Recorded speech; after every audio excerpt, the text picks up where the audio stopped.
அனைவருக்கும் வணக்கம் தோழர். நம்ம தொடர் வகுப்புல இன்னைக்கு 7ஆம் வகுப்பு. இந்த 7ஆம் வகுப்புல ஏப்ரல் ஆய்வுரைகளை நம்ம பார்க்க போகிறோம். இது ஒரு முக்கியமான ரஷ்யாவில் நடந்த சோசியலிச புரட்சியை பற்றி இருப்பதால் இது ஒரு முக்கியமான வகுப்பாக தான் இருக்கிறது. அதனால இதை இந்த நூலின் தோன்றிய பின்புலத்தை முதலில் நம்ம பார்ப்போம்.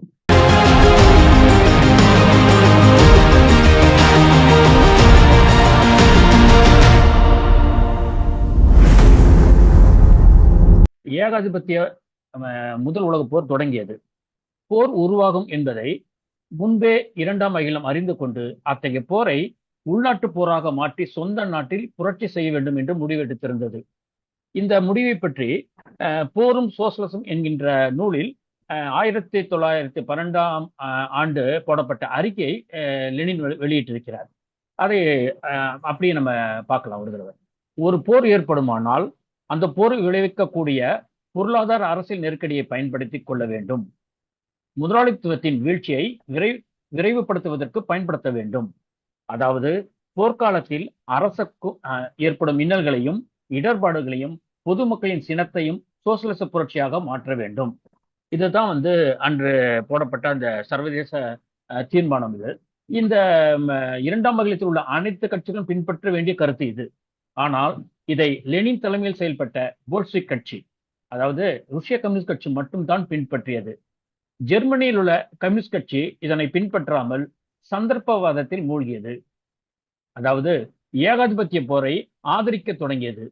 அகிலத்தில் பங்கு பெற்ற மற்ற நாடுகளின் கட்சிகளும் தேசத்தை காப்போம் என்கிற முதலாளித்துவ கண்ணோட்டத்தை, அதாவது சொந்த நாட்டில் உள்ள முதலாளி வர்க்கத்தின் கருத்தை பின்பற்றியது. இந்த வகையில் இறுதியில் என்ன நடந்தது என்றால் அகிலம் சந்தர்ப்பவாதத்தால் வீழ்ச்சி அடைந்தது. லெனின் தலைமையிலான போல்ஷிக் கட்சி மட்டும் உலக போரை உள்நாட்டு நடத்த முயற்சி செய்தது. ருஷ்ய கம்யூனிஸ்ட் கட்சி உள்நாட்டில் போராட்டத்தை தொடங்கியது. அதன் விளைவாக 1917ஆம் ஆண்டு பிப்ரவரி மாதத்தில் ஜார் ஆட்சி முடிவுக்கு வந்தது. போராட்டத்தின் போது ஒரு பக்கத்தில் முதலாளித்துவத்தின் பிரதிநிதிகள் அடங்கிய ஒரு அரசாங்கம் தோன்றியது. அதற்கு பக்கத்திலேயே இணையாக மற்றொரு அரசாங்கம் தோன்றியது. அந்த அரசாங்கம் தொழிலாளர்களின் பிரதிநிதிகளை கொண்ட சோவியத். போராட்டத்தின் விளைவாக இரட்டை ஆட்சி அதிகாரம் தோன்றியது. ரஷ்யாவில் பிப்ரவரி மாதத்தில் ஒரு இரட்டை ஆட்சி முறை தோன்றியது. இதுவரை உலகெங்கிலும் இது போன்ற ஒரு இரட்டை ஆட்சி முறை ஏற்படவே இல்லை.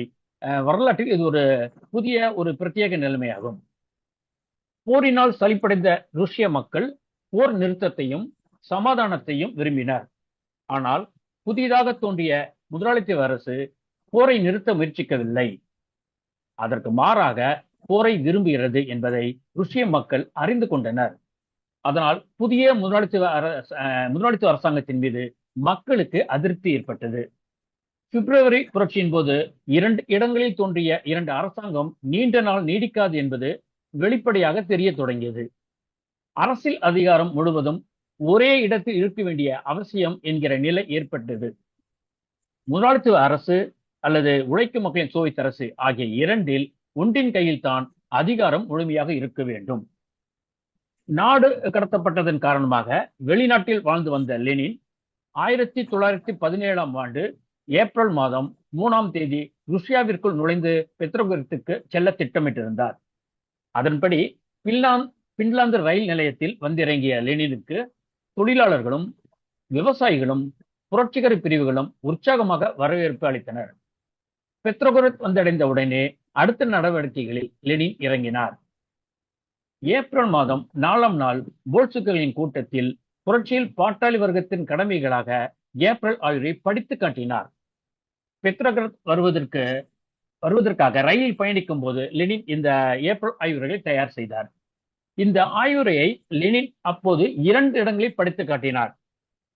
முன்பே சொன்னது போக போல்ஷிக்குகள் தனித்திருந்த கூட்டத்திலும் போல்ஷிக்குகளும் மென்சுக்களும் சேர்ந்திருந்த ஒரு கூட்டத்திலும் ஆக 2 கூட்டத்தில் இந்த ஏப்ரல் ஆய்வுரைகளை படித்து காட்டினார். இன்றைய புரட்சியில் பாட்டாளி வர்க்கத்தின் கடமைகள் என்ற தலைப்பில் இந்த ஆய்வுரைகள் பிராவதா பத்திரிகையில் ஏப்ரல் 7ஆம் நாள் வெளிவந்தது.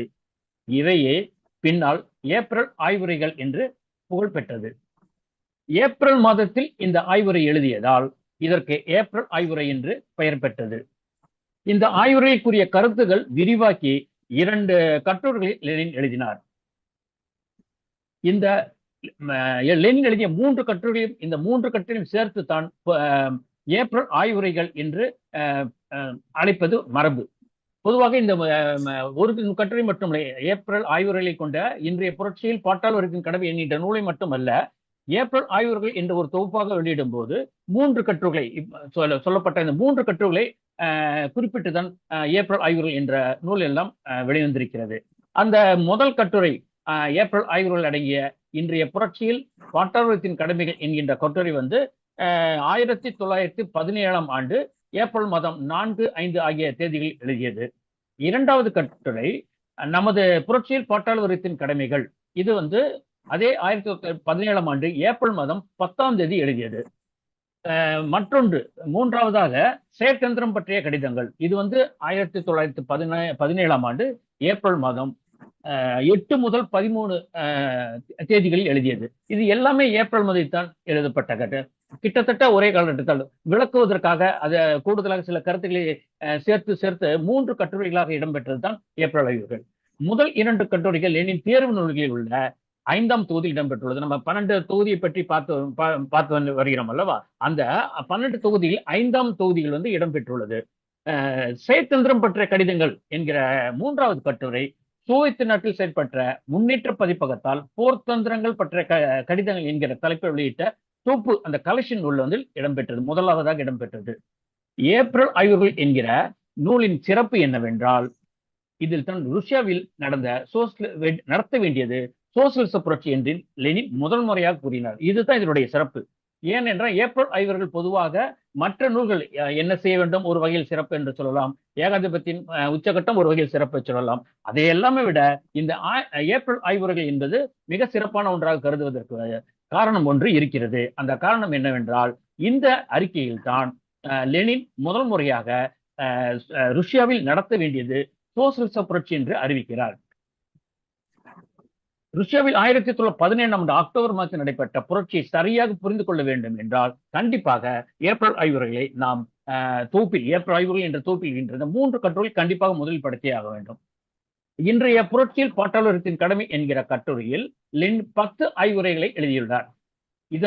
இதன் விளக்கமாக மற்ற நூல்களை எழுதினார். மற்ற குறிப்பிடுகின்ற இந்த கட்டுரைகளிலும் சரி, மற்ற 2 கட்டுரையும் சரி, இந்த 10 ஆய்வுரைகளை தான் விரிவாக எழுதியிருக்க புரியும்படியாகவும் விளக்கமாகவும் கொடுத்திருக்கிறார்.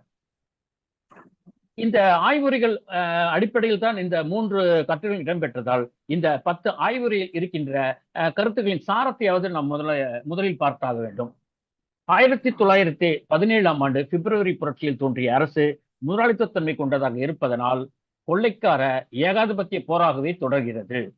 இதன் காரணமாக புரட்சிகர பாதுகாப்பு வாதத்திற்கு என்கிற முழக்கத்தின் மூலம் இந்த அரசை ஆதரிக்க கூடாது, அதாவது இங்க முதலாளித்துவ அரசை சொல்கிறார், முதலாளித்துவத்தை ஆதரிக்க கூடாது என்பது முதல் ஆய்வுரையில் இடம்பெற்றது.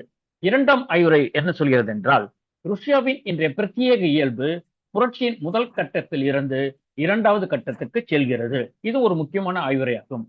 பாட்டாளி வர்க்கத்தின் வர்க்க உணர்வின் ஒழுங்கமைப்பு போதாமையினால் அதிகாரம் முதலாளித்துவ வர்க்கத்திடம் சென்றுவிட்டது. இது புரட்சியின் முதல் கட்டம். புரட்சியின் 2வது கட்டமாக ஆட்சி அதிகாரம் பாட்டாளி மற்றும் விவசாயிகளிடம் வந்தடைய வேண்டும். இந்த 2வது ஆய்வுரை மிக மிக முக்கியமான ஆய்வுரை தான். ஏன்னா புரட்சி கட்டம் ஒரே ஆண்டில் 1917 ஆண்டில் நடைபெற்ற 2 புரட்சி என்பது 2 கட்டமாக நடைபெறுவதை பற்றி குறிப்பிட்டு எழுதியிருக்கிறார். பிப்ரவரியில் தோன்றிய இடைக்கால அரசின் பிரம்மைகள் அம்பலப்படுத்த வேண்டும். இந்த அரசனுடைய வாக்குறுதிகளின் பித்தலாட்டங்களை தெளிவுபடுத்த வேண்டும். இது 3வது ஆய்வுரை. இது முதலாளித்துவ அரசை பற்றிய கருத்து. 4வது தொழிலாளர் பிரதிநிதிகள் அடங்கிய சோவியத்துகளின் போல்ஷிவிக்குகள் சிறுபான்மையாக இருந்தனர். இது ஒரு உண்மை நிலவரத்தை, பொதுவாக உண்மை நிலவரத்தையும் நாம் என்ன செய்ய வேண்டும் என்பதையும் தொடர்ந்து பேசுவது தான் லெனினுடைய வழக்கமாக இருக்கிறது.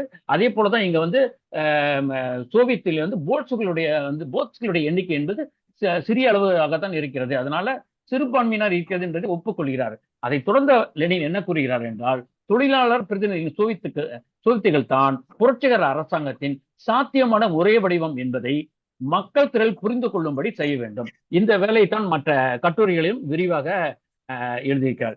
சோவியத்தில் போல்ஷிவிக்குகள் பலம் கூட்டியவர்கள் இருந்தாலும் சோவியத் பற்றிய புரிதல் மக்களிடம் குறைந்த அளவு இருந்தாலும் தொடங்கிவிட்டது. அந்த தொடங்கியதை விரிவாக புரிய வைக்க வேண்டிய கடமை நமக்கு இருக்கிறது என்பதை 3 கட்டுரைகளிலும் லெனின் வந்து சுட்டி காட்டி எழுதியிருக்கிறார். 5வது ஆய்வுரை ஒரு முக்கியமான ஆய்வுரையாக இருக்கிறது. தொழிலாளர்களின் பிரதிநிதிகள் அடங்கிய சோவியத் தோன்றிய பிறகு நாடாளுமன்ற குடியரசுக்கு திரும்புதல் என்பது பின்னோக்கி செல்வதாகும். இந்த 5வது ஆய்வுரை கண்டிப்பாக நன்றாக புரிந்து கொள்ள வேண்டும். அப்போதுதான் லெனின் ருஷ்யாவில் சோசியலிச புரட்சியை ஏன் நடத்த வேண்டும் என்று கூறியிருக்க என்பதை நாம் புரிந்து கொள்ள வேண்டுமானால் இந்த 5வது ஆய்வுரை நன்றாக மனதில் கொள்ள வேண்டும். தொழிலாளர்களின் பிரதிநிதிகள் அடங்கிய சோவியத் தோன்றிய பிறகு நாடாளுமன்ற குடியரசுக்கு திரும்புதல் என்பது பின்னோக்கி செல்வதாகும். தேர்வு செய்யப்படவும் எந்த நேரமும் திரும்பி அழைக்கப்படக்கூடியவருமான பிரதிநிதிகள் அடங்கிய அடிமுதல் முடிவரை தொழிலாளர், விவசாயிகள் ஆகியோர்களை கொண்ட சோவியத்துகளின் குடியரசு வேண்டும்.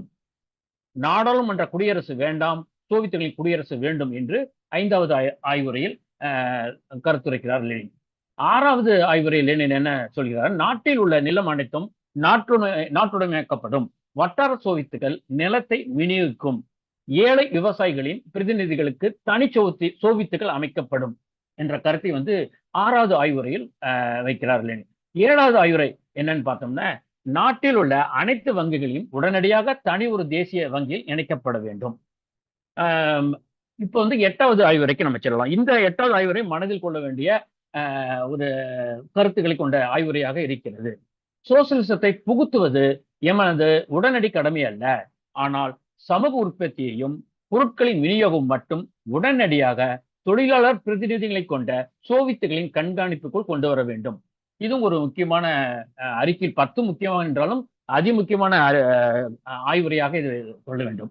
அடுத்தது வந்து 9வது ஆய்வுரையாக என்ன சொல்றாங்கன்னா, கட்சி காங்கிரஸை கூட்டுவது, வேலை திட்டத்தை மாற்றுவது, பாரிஸ் கம்யூனை முன்மாதிரியாக கொண்ட அரசை அமைப்பது, கட்சியின் பெயரை, அதாவது சமூக ஜனநாயக கட்சி என்று இதுவரைக்கும் வைத்திருந்தார்கள், அந்த கட்சியின் பெயரை மாற்றுவது, இவைத்தான் கட்சியினுடைய கடமைகளாக இருப்பதாக 9வது ஆய்வுரையில் லெனின் கூறியிருக்கிறார். 10வது ஆய்வுரையும் என்ன சொல்கிற பார்ப்போம். சமூக தேசிய வெறியர்களையும் நடுநிலைவாதிகளையும் எதிர்த்த ஒரு புதிய அகிலம் உருவாக்க வேண்டும். 2வது அகிலம் வந்து சிக்கலுக்குரியதாக போய் சிதைந்து போனதால் அவர் வந்து 3வது அகிலத்தை கட்டுவதை பற்றி பேசுகிறார். அது எப்படி இருக்க வேண்டும் என்றால், சமூக தேசிய வெறியர்களையும் நடுநிலைவாதிகளையும் எதிர்த்த ஒரு புதிய அகிலம் உருவாக்கப்பட வேண்டும். இந்த 10 உரைகளை தான் பொதுவாக ஏப்ரல் ஆய்வுரைகள் என்று நாம் அழைக்கின்றோம். இந்த ஆய்வுரைகளை மட்டும் நாம் திரும்ப திரும்ப படித்தால் நிச்சயமாக லெனின் என்ன சொல்ல வருகிறார் என்பதை நாம் முழுமையாக தெரிந்து கொள்ள முடியாது. கண்டிப்பாக லெனின் ஏப்ரல் ஆய்வுரைகள் ஏப்ரல் ஆய்வுரைகள் என்று சொல்லக்கூடிய தொகுப்பில் இடம்பெறுகின்ற 3 கட்டுரை கண்டிப்பாக நம்ம படித்தே ஆக வேண்டும். அதை நம்ம முதலில் பார்த்தோம். இன்றைய நிலையில் ஏப்ரல் ஆய்வுகளில் நமது அறிந்து கொள்ள வேண்டியது, ருஷ்யாவில் நடத்தப்போவது சோசியலிச புரட்சி என்று எதன் அடிப்படையில் லெனின் வந்தடைந்தார். அதாவது ஏப்ரல் ஆய்வுரைக்கு முன்பு வரை ருஷ்யாவில் முதலாளித்துவ ஜனநாயக புரட்சி நடத்த வேண்டும் என்று கூறிய லெனின் இதன் அடிப்படையில் நடத்த வேண்டியது சோசியலிச புரட்சி என்ற முடிவுக்கு வந்தார். இந்த மாற்றத்துக்கு எது காரணம் என்பதை நாம் அறிந்தாக வேண்டும். அதுதான் முக்கியமான இந்த ஆய்வு முறையின் மூலமாக இது எழுதப்பட்டு 100 ஆண்டு கடந்த பின்பும் நாம் ஏன் அதை அறிந்து கொள்ள வேண்டும் என்றால், இந்த இதுவரை இந்த ஏப்ரல் மாதத்திற்கு முன்பு வரை ஜனநாயக புரட்சி தான் ரஷ்யாவில் நடத்த வேண்டும் என்று கூறி வந்த லெனின் குறிப்பாக பிப்ரவரி புரட்சிக்கு பிறகு 1917 பிப்ரவரி புரட்சிக்கு பிறகு சோசியலிச புரட்சி என்று தனது கருத்தை மாற்றிக்கொள்கிறார்.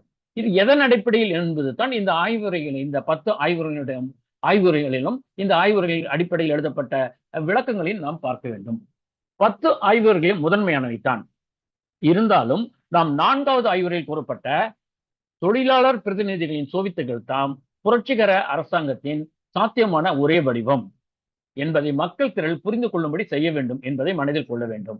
அதற்கடுத்து 5வது ஆய்வுரையில் கூறப்பட்ட தொழிலாளர்களின் பிரதிநிதிகள் அடங்கிய சோவியத் தோன்றிய பிறகு நாடாளுமன்ற குடியரசுக்கு திரும்புதல் என்பது பின்னோக்கி செல்வதாகும். இதையும் இந்த 2த்தையும் கண்டிப்பாக மனதில் கொண்டால் மட்டுமே இந்த 3 நூல்களில் லெனின் என்ன எழுதியிருக்கிறார், எதன் அடிப்படை சோசியலிச புரட்சி என்று தனது கருத்தை மாற்றிருக்க என்பதை நாம் வந்து புரிந்து கொள்ள முடியும். சோவியத் என்கிற தொழிலாளர்களின் அரசு தோன்றிய பிறகு முதலாளித்துவ அரசு வடிவமான நாடாளுமன்ற குடியரசுக்கு செல்ல முடியாது. சோவியத் அரசு தொழிலாளர் கையில் இருப்பதனால் முன்பு கூறியபடி தொழிலாளர்கள் தலைமையில் முதலாளித்துவ ஜனநாயக புரட்சிக்கு பதிலாக சோசலிச புரட்சியாக நடத்த வேண்டும். ஆனால் சோசலிசத்தை உடனடியாக செயல்படுத்தப் போவதில்லை. சமூக உற்பத்தியும் பொருட்களின் விநியோகமும் சோவியத்துகளின் கண்காணிப்பில் வைத்துக் கொள்ள வேண்டும் என்று ஏப்ரல் 8 கூறியதை நான் இங்க நம்ம நினைவு கூற வேண்டும். இதுதான் நான் சுருக்கமாக ஆய்வுரையில் கூறப்பட்டது.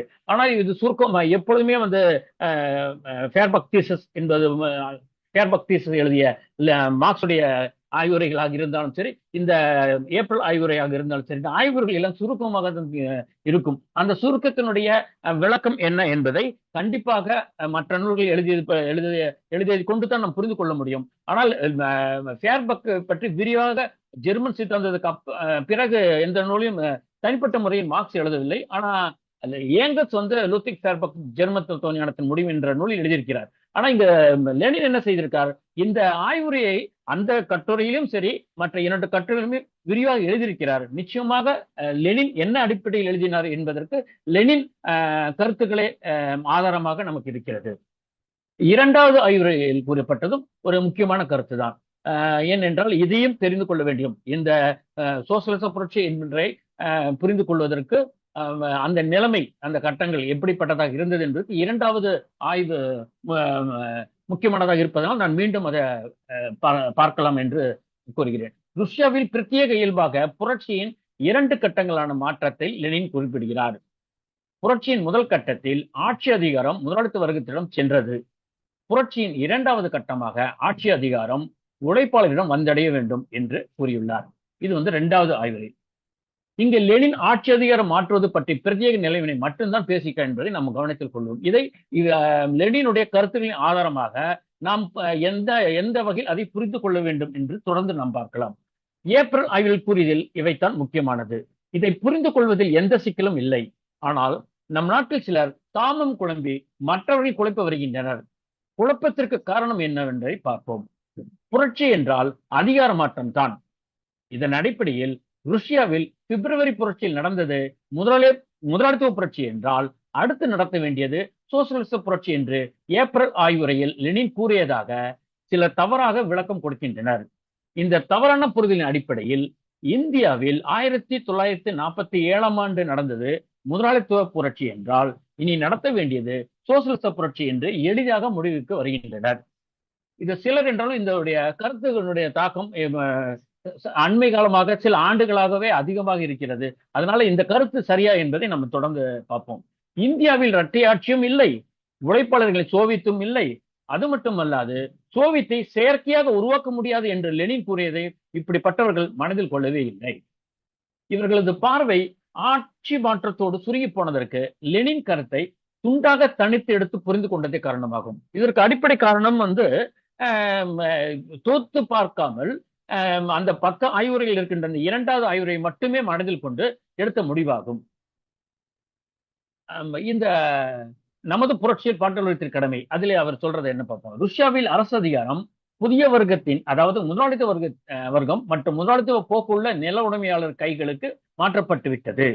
இந்த அளவுக்கு ருஷ்யாவில் முதலாளித்துவ ஜனநாயக புரட்சி முழுமை அடைந்து விட்டது என்று நமது புரட்சியில் பாட்டாளி வர்க்கத்தின் கடமை என்கின்ற அந்த கட்டுரையில் லெனின் கூறுகிறார். அதே போல செயற்தந்திரம் பற்றிய கடிதம் என்கிற கட்டுரையில் கூறியையும் சேர்த்து பார்ப்போம். அரசு அதிகாரம் ஒரு வர்க்கத்தின் கையில் இருந்து மற்றொன்றுக்கு வந்து சேர்வது தான் புரட்சியின் முதற் பெரும் அடிப்படை அறிகுறி.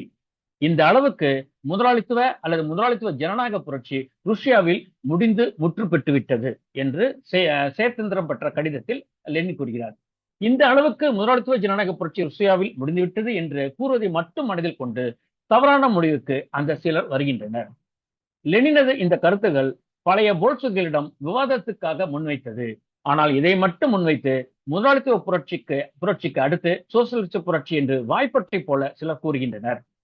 1917ஆம் ஆண்டு சோசியலிச புரட்சியை நிறைவேற்றிய பிறகு 1921 தேதியை மனதில் கொள்ளுங்கள். 1921ஆம் ஆண்டில் லெனின் எழுதிய அல்லது விழாவில் பேசிய அந்த அக்டோபர் புரட்சியின் 4வது ஆண்டு விழா ஒன்று நடந்தது. அந்த விழாவில் பேசியது கட்டுரை விடையிலும் நம்ம அச்சாகி நம்மளோட தொகுப்பிலும் இடம்பெற்றுள்ளது. 12வது நம்ம தேர்வு நூலில் 12இல் இடம்பெற்றிருந்தது. அதுல அவர் என்ன சொல்லியிருக்காருன்னு பார்ப்போம். ருஷ்யாவில் நடைபெற்ற புரட்சியின் நேரடியான உடனடி குறிக்கோள் முதலாளித்துவ ஜனநாயக குறிக்கோள் தான். அதாவது மத்திய கால முறைமையின் மீத மிச்சங்களை அழித்து அவற்றை அறவே துடைத்தெறிவதும், இந்த காட்டுமிராண்டித்தனத்தை, இந்த அவக்கேட்டை ருஷ்யாவிடமிருந்து களைந்தெறிவதும் நமது நாட்டில் அனைத்து கலாச்சாரத்துக்கும் முன்னேற்றத்துக்கும் பிரம்மாண்டமான தடையாய் அமைந்த இதனை அகற்றுவது தான் என்று அந்த அக்டோபர் புரட்சிக்கான 4ஆம் ஆண்டு விழாவில் லெனின் கூறியிருக்கிறார். அதே போல 1923ஆம் ஆண்டு லெனின் எழுதிய சிறியதே ஆயினும் சிறந்ததே நன்று என்கிற கட்டுரையில் உடனே சோசலிசத்தை அடைவதற்கு போதிய நாகரிக வளர்ச்சி தம்மிடம் இல்லை என்று ஏன் சொன்னார் என்பதையும் நாம் கவனித்துக் கொள்ள வேண்டும். உடனே சோசலிசத்தை அடைவதற்கு நம்மிடம் போதிய நாகரிக வளர்ச்சி இல்லை, ஆனால் அதற்கு வேண்டிய அரசியல் முன் தேவைகள் நம்மிடம் இருக்கின்றன. இதுவும் தேர்வு நூல்கள் 12 இடம்பெற்றதுதான். அரசியல் முன் தேவைகள் நம்மிடம் இருக்கின்றன என்று லெனின் கூறியதை நாம் நன்றாக கவனித்துக் கொள்ள வேண்டும். இதனை புரிந்து கொள்ள முடியவில்லை என்றால் லெனின் ருஷ்யாவில் நடத்த வேண்டியது சோசலிச புரட்சி என்று ஏன் கூறினார் என்பதை புரிந்து கொள்ள முடியாது. சோசலிச புரட்சி நடத்துவதற்கு முன் தேவையான பொருளாதார வளர்ச்சி அன்றைய ருஷ்யாவில் பெற்றிருக்கவில்லை. அதனால் பொருளாதார வளர்ச்சியை முன்வைத்து அக்டோபர் புரட்சியை சோசலிச புரட்சியாக லெனின் நடத்தவில்லை என்பது அனைவருக்கும் நன்றாக தெரிகிறது. லெனின் இங்கே அரசியல் முன் தேவைகள் என்று குறிப்பிடுவது தொழிலாளர்களின் சோவியத் அரசே ஆகும். சோவியத் அரசு இருப்பதினால் தான் சோசலிச வளர்ச்சியை நோக்கி செல்ல முடிகிறது. பொருளாதார வளர்ச்சி அடிப்படையில் சோசலிச மாற்றத்துக்கு செல்ல முடியவில்லை. இங்கு நடைபெறுகிற அதிகார மாற்றம் என்பது பொருளாதார அடிப்படையில் அல்ல என்பது நமக்கு நன்றாக தெரிகிறது. இதில் எப்பொழுதுமே நமக்கு பிரச்சனை இல்லை. ஏனென்றால் ருஷ்யா பின்தங்கிய நாடு என்பதில் எல்லாரும் பொதுவாக அனைவரும் புரிந்து கொண்டுதான் இருக்கின்றோம். ஆனால் சோசலிச புரட்சியாக அவர் மாற்றுவதற்கான காரணங்களில் தான் சில பிரச்சனைகள் இருக்கின்றது.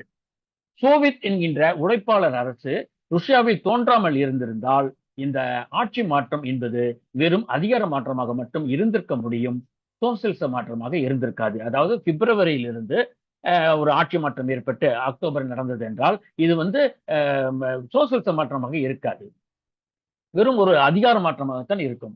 ஏப்ரல் ஆய்வுகள் என்கிற 10 ஆய்வுகளிலும் எங்கேயும் இந்த சிலர் என்று கூறினேன் அல்லவா, அவர்கள் கருத்துக்களுக்கு ஆதாரம் எங்கேயும் இல்லை.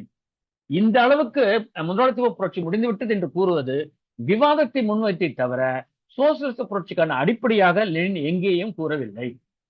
ருஷ்யாவில் அக்டோபரில் நடத்த வேண்டியது சோசலிச புரட்சி என்று என்ன பொருளில் லெனின் கூறினார் என்பதை அடுத்து தொடர்ந்து பார்ப்போம்.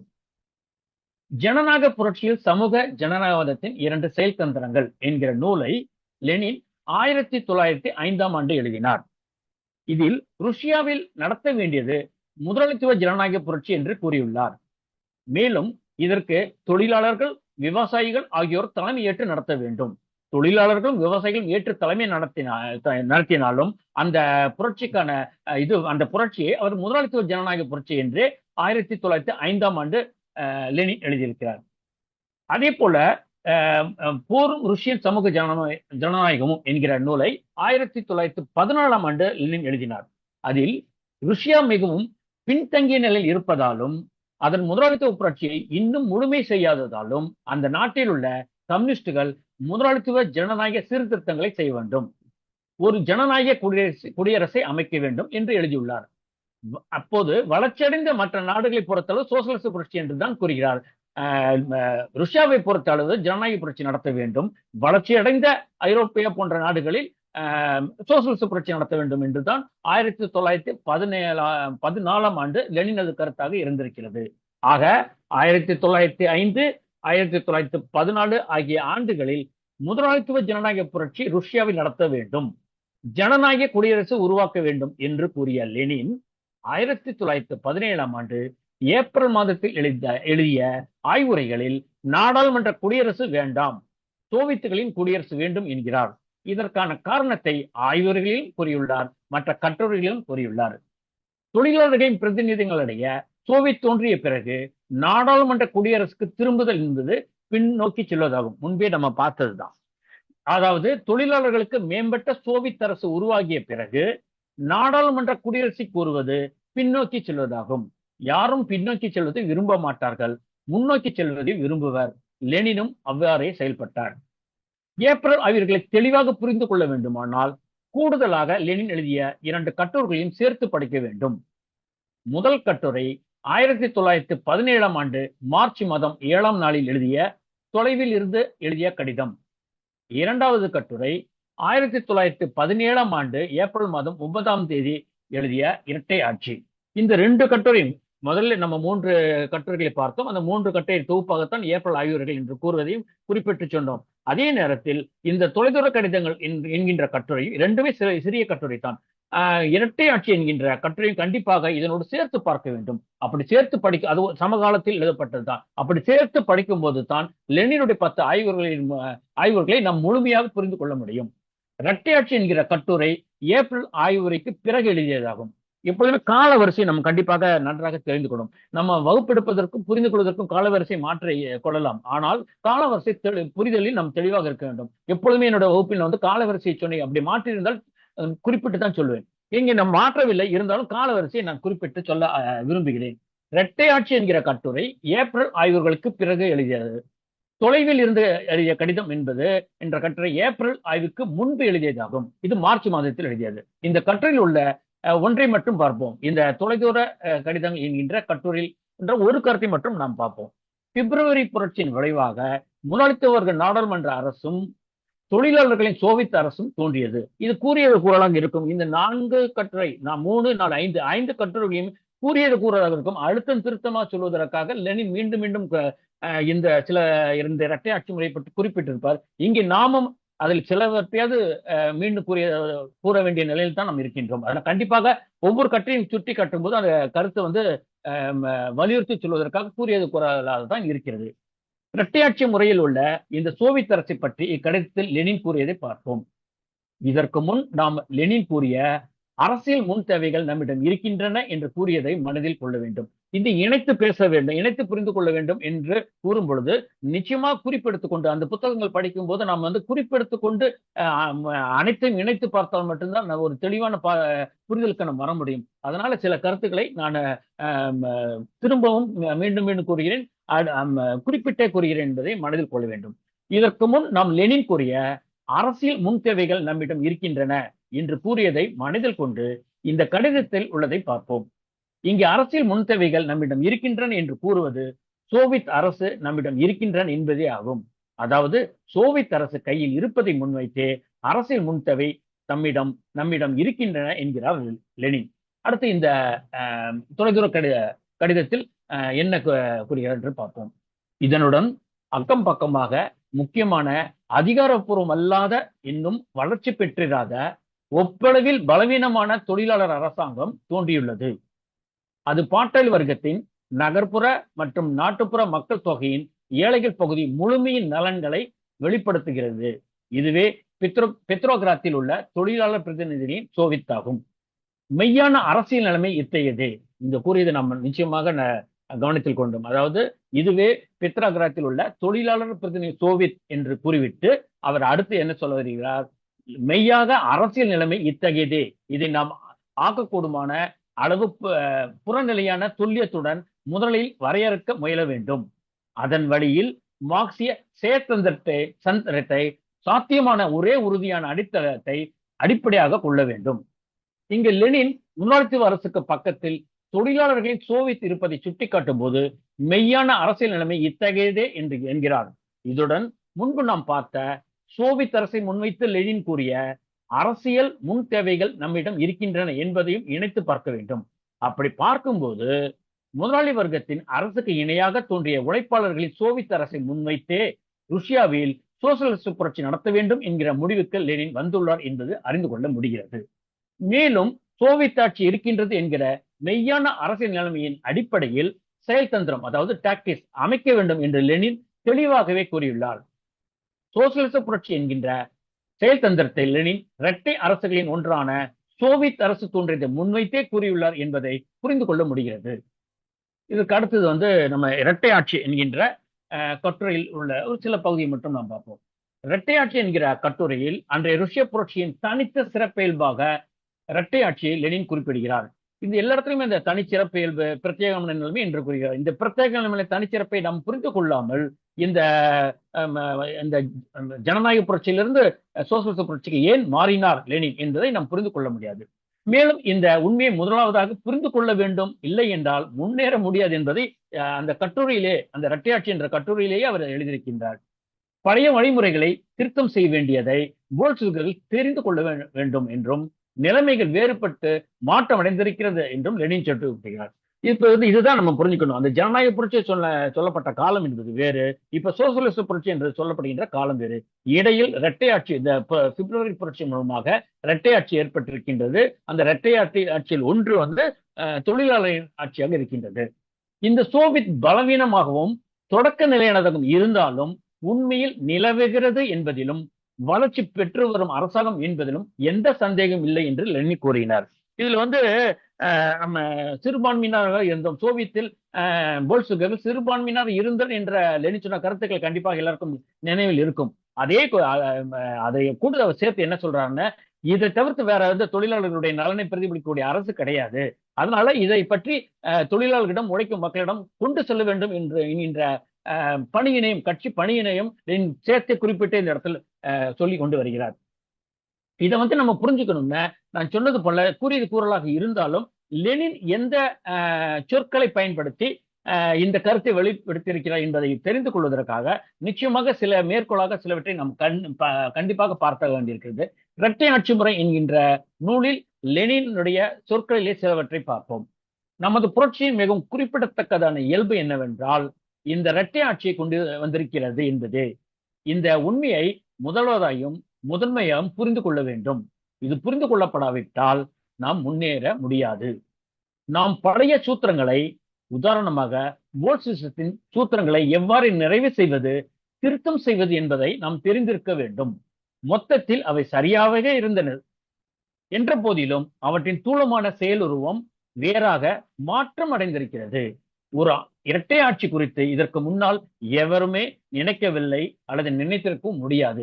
இந்த இரட்டை ஆட்சி என்பது ரஷ்யாவில் ஏற்பட்டது ரொம்ப முதல் முறையாக ஏற்பட்டது. அதனால இதனுடைய விளக்கம் லெனின் எந்த வகையில் இந்த இரட்டை ஆட்சி பற்றி கூறுகிறார் என்பதை அவருடைய எழுத்துக்களிலிருந்தே நாம் கண்டிப்பாக படிக்க வேண்டும். எப்பொழுதும் சொல்வது போல, ஒரு வகுப்பு அல்லது அறிமுக வகுப்பு அல்லது வழிகாட்டு நூலாக இருந்தால் அந்த நூலை படித்து புரிந்து கொள்வதற்கு உதவு செய்யுமே தவிர அந்த நூலை படித்தது ஆகாது. அதனால கண்டிப்பாக எப்பொழுதும் நான் கூறுவது போல, இந்த வழிகாட்டும் அறிமுக வகுப்பு அல்லது அறிமுக நூல்களை படித்த பிறகு நாம் கண்டிப்பாக மூல நூல்களை படித்து சுயமாக முடிவெடுக்க வேண்டும்.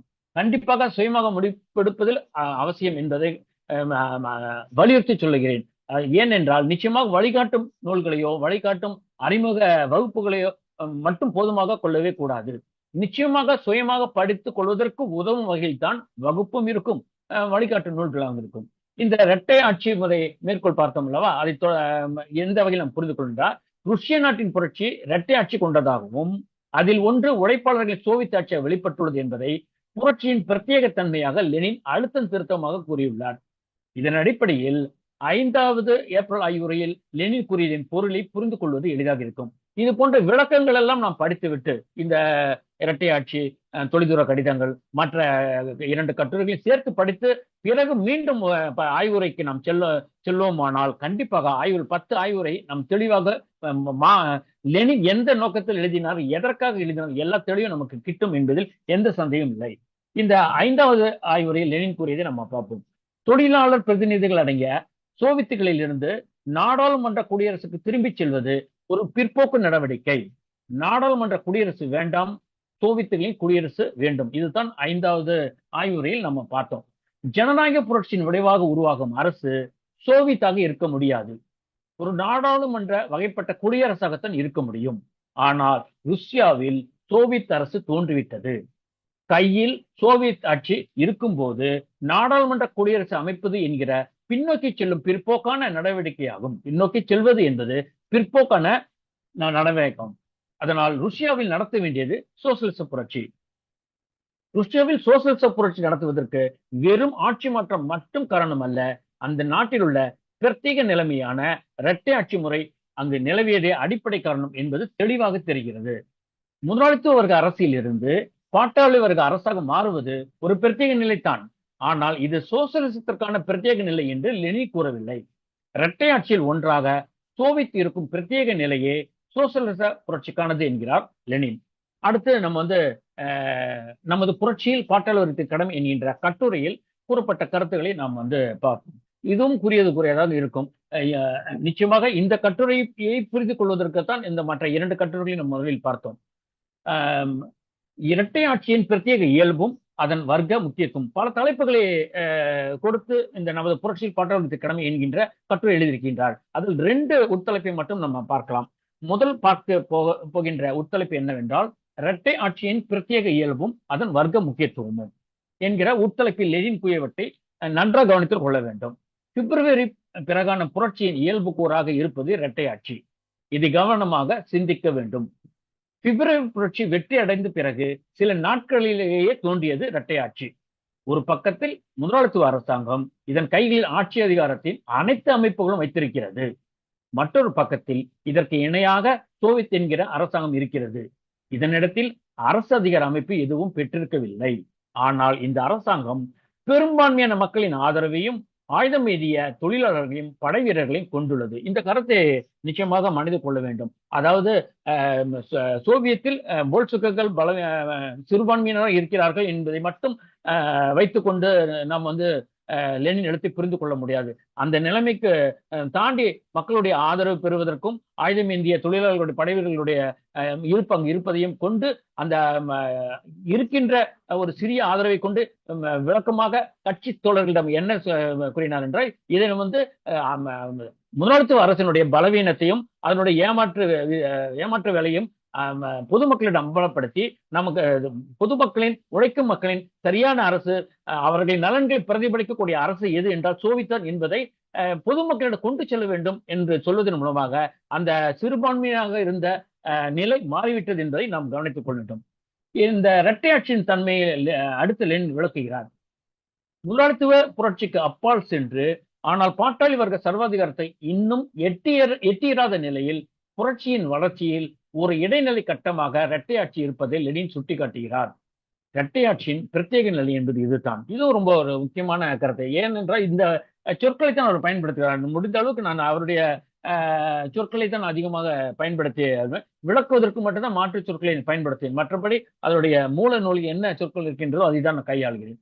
முதலாளித்துவ ஜனநாயக புரட்சிக்கு அப்பால் சென்று ஆனால் பாட்டாளி வர்க்க சர்வாதிகாரத்தை இன்னும் எட்டிராத நிலையில் புரட்சியின் வளர்ச்சியில் ஒரு இடைநிலை கட்டமாக இரட்டை ஆட்சி இருப்பதை லெனின் சுட்டிக்காட்டுகிறார்.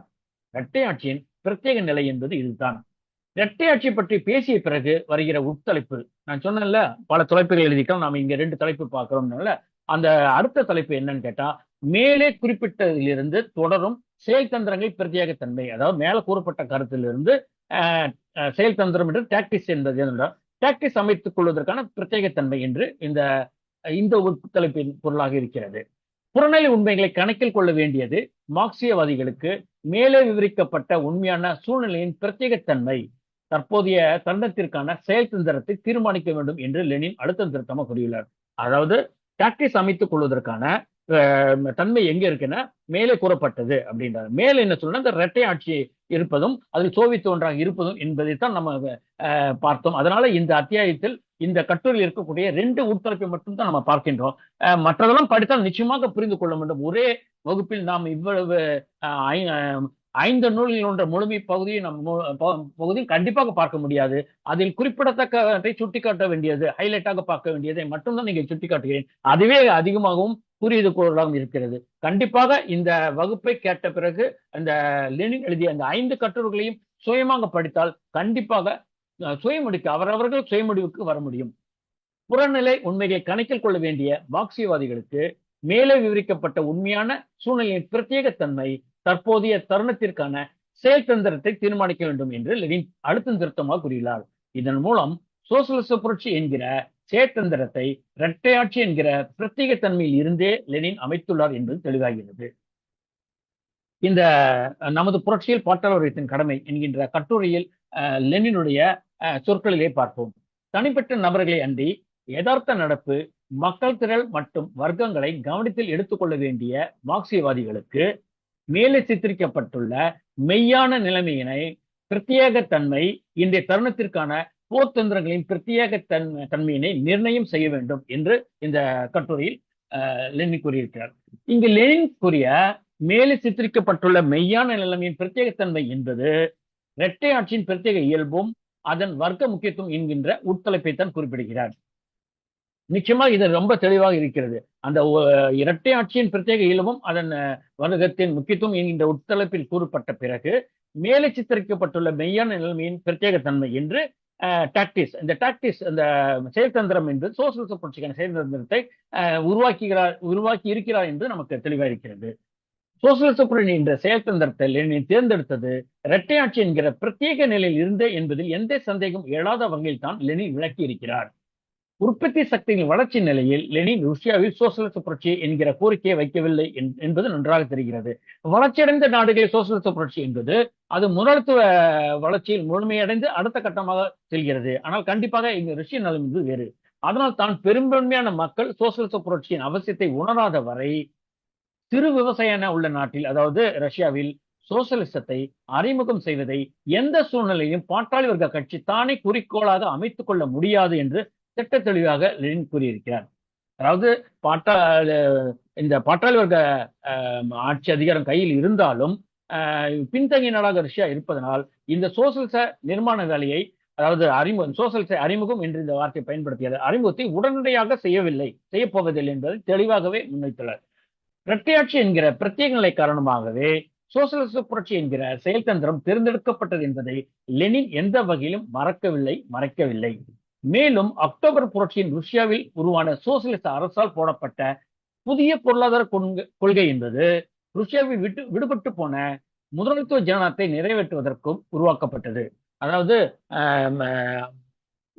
சோசியலிச புரட்சி முடிவு பெற்று அரசு அமைக்கப்பட்ட பிறகு ஒரு ஆண்டு கடந்த பிறகு அவர் புதிய பொருளாதார கொள்கை என்கின்ற ஒரு கையில் இருப்பது சோசியலிச அரசு என்றாலும் விடுபட்டு போன முதலாளித்துவ ஜனநாயக கடமைகளை நிறைவேற்றுவதற்காக புதிய பொருளாதார கொள்கை என்கின்ற ஒன்றை உருவாக்கி அதன் அடிப்படையில் தான் அவர் செயல்படுகிறார். உழைப்பாளர்களின் சோவியத் அரசை கொண்டு உடனடியாக சோசியலிசத்தை புகுத்த போவதில் என்கின்ற முடிவில் லெனின் இருப்பதனால் நடத்த வேண்டியது சோசியலிச புரட்சியை அல்லாது முதலாளித்துவ ஜனநாயக புரட்சி என்று கூறுவதானே சரியாக இருக்கும் என்று பலருக்கு தோன்றும். அதாவது இவரை திரும்ப ஒண்ணு சொல்லிட்டா எல்லாத்தையுமே திரும்ப தான் சொல்றாரு. அப்படி இருக்கும்போது சோசியலிசத்தை நாம் உடனடியாக அறிமுகப்படுத்த போவதில்லை, சோசியலிசத்தை உடமாக செயல்படுத்த போவதில்லை என்பதை வலியுறுத்தி சொல்கிறார் என்றால், அப்ப நம்ம சோசியலிச புரட்சின்னு ஏன் சொல்லணும்? அது பேசாம முதலாளித்துவ ஜனநாயக புரட்சி சொல்லலாமே அப்படி என்ற கருத்து பலருக்கு தோன்றும். கண்டிப்பாக இந்த வகுப்பில் கேட்கின்ற பல தோழர்களுக்கு தோன்றும் என்பதில் ஐயமில்லை. தொழிலாளர்கள் சோவியத் என்பது பாராளுமன்ற குடியரசை காட்டிலும் மக்களுக்கு அதிக பயன் அளிப்பவையாகும். மேலும் விடுபட்டு போன ஜனநாயக கடமைகளை நிறைவு செய்வதற்கு மட்டுமல்லாது சோசியலிசத்துக்கான முன் தயாரிப்பு வேலையினையும் செய்வதனால் சோசியலிச புரட்சி என்று கூறுவதே சரியாக இருக்கும். குறிப்பாக 8வது ஆய்வறில் கூறப்பட்ட சமூக உற்பத்தியும் பொருட்களின் விநியோகமும் சோவியத் அரசின் கண்காணிப்பில் இருக்கும் என்பதை நடைமுறைப்படுத்துவதற்கு சோசியலிச அரசும் சோசியலிச புரட்சியும் அவசியமாகும். இந்த 8வது ஆய்வறில் அவர் என்ன சொல்றாருன்னா, சமூக உற்பத்தியும் பொருட்களின் விநியோகம் சோவியத் அரசின் கண்காணிப்பில் இருக்கும் அப்படின்னு சொல்லியிருக்காரு. இதுல இருக்கும்போதே நமக்கு நிச்சயமா நல்லா தெளிவாக தெரிகிறது அவர் சோசியலிச புரட்சியை ஏன் தேர்ந்தெடுத்தார், சோசியலிச அரசை ஏன் தேர்ந்தெடுத்தார் என்று நமக்கு தெரிகிறது. அடுத்து நம்ம செயற்தந்திரங்கள் பற்றிய கடிதங்கள் என்பதை அதில் உள்ள சிலவற்றை மட்டுமாவது கண்டிப்பாக பார்ப்போம். அப்படி பார்த்தால் மட்டுமே 10 ஆய்வுரைகளை நாம் தெளிவாக புரிந்து கொள்ள முடியும். இந்த கட்டுரை தேர்வு நூல்கள் 12 இடம்பெறவில்லை. நான் முந்தைய சொன்னது இந்த செயற்தந்திரம் பற்ற கடிதம் என்கின்ற கட்டுரை தேர்வு நூல்கள் 12 இடம்பெறவில்லை. இருந்தாலும் ஏப்ரல் ஆய்வுரைகளை புரிந்து கொள்ள வேண்டுமானால் சுமார் 20 பக்கங்களை கொண்ட இந்த கட்டுரை கண்டிப்பாக படிக்க வேண்டும். இந்த கட்டுரையை இணைத்தே ஏப்ரல் ஆய்வுகள் என்று தொகுப்பாக கூறப்படுகிறது. இது 12 நூல் இடம்பெறவில்லை.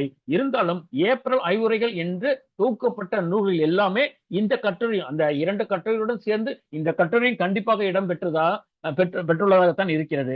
அதனால நம்ம கண்டிப்பாக இந்த இடத்தில் நம்ம அந்த கட்டுரையில் உள்ள சாராம்சத்தை கண்டிப்பாக பார்க்க வேண்டும்.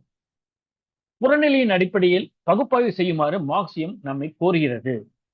போல்ஷிவிக்குகள் எப்போதும் தங்களது கொள்கைக்கு விஞ்ஞான அடிப்படையில் செயல்படுவதற்கு மார்க்சிய கோரிக்கையை முழுமையாக நிறைவு செய்ய முயற்சிப்பதை குறிப்பிட்டு லெனின் இந்த கட்டுரையை தொடங்குகிறார்.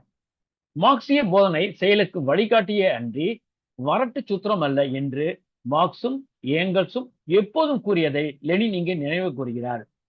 மார்க்சியத்தை சூத்திரமாக மனப்பாடம் செய்து கொண்டு அதை மட்டுமே திரும்ப திரும்ப சொல்லி வருவதை மார்க்சும் ஏங்கல்ஸும் கேலி செய்தனர். ஒரு நேரத்துல இது மாதிரி இருப்பவர்கள் எல்லாம் பிரான்ஸ்ல இது மாதிரி பார்க்கும்போது மார்க்ஸ் கேலியாக என்ன சொன்னார்னா, நல்ல வேளைக்கு நான் மார்க்சியவாதி இல்லை அப்படின்னாரு. அது போல இந்த வரட்டுவாதமாக மார்க்சியத்தை பிடித்துக் கொண்டு தொங்கிக் கொண்டிருப்பவரை மார்க்சும் ஏங்கல்ஸும் அவர்காலத்திலேயே அவர்கள் கேலி செய்தார்கள். மார்க்சிய சூத்திரங்களில் அதிகபட்சமாக பொதுவான கடமைகள் வரையறுக்கப்பட்டிருக்கும். இந்த பொதுவான கடமைகள் வரலாற்று இயக்க போக்கில் குறிப்பிட்ட ஒவ்வொரு காலப்பகுதிக்கும் உரிய குறிப்பான பொருளாதார அரசியல் நிலைமைகளால் கண்டிப்பாக மாற்றி அமைக்கப்படுகின்றன. நிச்சயமாக மார்க்சியம் என்பது வழிகாட்டியாக தான் இருக்கின்றோம்.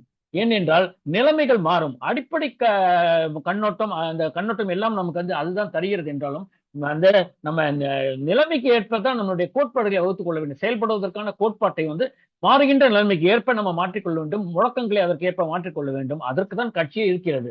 அதனால இதை நம்ம நன்றாக தெரிந்து கொள்ள வேண்டும். முன்பு கூறிய விஷயத்தை கால மாற்றத்திற்கு பின் அந்த பழைய விஷயத்தை தொடர்ந்து எடுத்துக்கொண்டு செல்ல முடியாது. கண்டிப்பாக மாறும் சூழ்நிலையில் நம்மளுடைய கருத்துக்களை மாற்ற வேண்டும்.